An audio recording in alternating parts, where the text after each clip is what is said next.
This is John Locke from Lockedown Design, and today I want to talk to you for just a couple minutes about things that can influence your rankings. Many business owners are interested in finding out what things go into the Google rankings because they want to know what things they can influence to make their site rank higher. And so we turn to a lot of tools to analyze things, and there's a lot of tools out there that will tell you certain things. There's at least 200 factors that Google takes into consideration in their algorithm that determine where you're going to get placed on a daily basis. Now that number is probably low. There's probably actually more than 200, but the three that they have identified in the recent past as having a great amount of influence are the content on your site, the links that go back to your site, meaning your backlink profile, the sites that are linking into your site, and also something that they call RankBrain, which is basically artificial intelligence. Now how RankBrain works is they use human quality guideline search raters. They basically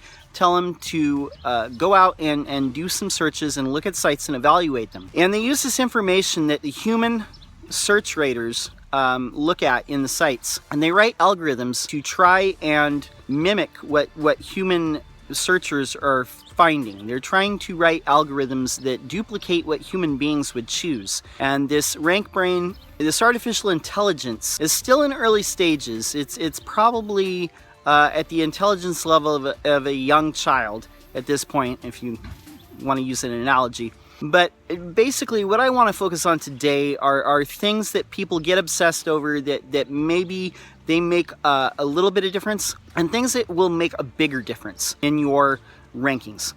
If you're going to focus on one factor alone to make your SEO go up, to make your rankings go up, I would say focus on content first. The content on your site is going to be the most influential thing you can put on your site, and I would say have both educational and informational content as well as sales pages if you want to rank. Having just sales pages is not going to answer your customers' questions, so having both informational and sales pages will help go as deep as you can and create as much content as you possibly can that answers customer questions that they might have prior to sales and after to sales. The second thing that I would concentrate a lot on is getting relevant backlinks. A lot of people in the past, they did SEO by just getting links from any old site, and the most amount of links would usually win a result. Nowadays, it's a lot more nuanced, and what you have to do is find relevant links from sites that are closely related to yours.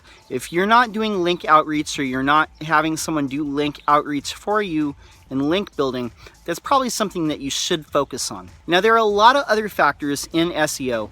The way that your site looks, how user-friendly it is, how mobile-friendly it is, the site speed, how fast it loads, schema markup. All of these things I would worry about once you get those two things in position. They do influence SEO. There are many things that add up into the ball of SEO. The thing to remember, SEO is about incremental gains. It's about improving what you can all the time and always looking for a way to improve your site. Doing all these little things, making sure that you have 301 redirects in place, making sure you don't have any 404 pages, making sure your site loads fast and is mobile friendly, all these things are a factor. Making sure you have HTTPS instead of HTTP, all these things matter. But above all, having content that answers the searcher's intent and making sure that you have a robust, solidly built backlink profile of sites that are closely related to yours and that are going to drive traffic. And this is the important part, links that are going to drive traffic to your site. If I would add anything else to that, I would say it's important to look like a brand, always be building your brand. The more that you work on that, like being known in your industry, building out your brand, and part of that is having great content, which is thought leadership, and these things are all important. Just remember, SEO is not just a couple easy tick boxes. You should be looking at the things that are difficult to do and the things that are hard to scale. The things that bigger brands do are things that you should be looking at doing as well. And when I say that, I mean thought leadership, which is content, and I mean building out a robust backlink profile and looking like a brand. So do all those things, have a nice looking site that loads fast. You should be in good shape. Always be working on that. If you have any follow-up questions, you can always find me at my site, which is lockdowndesign.com.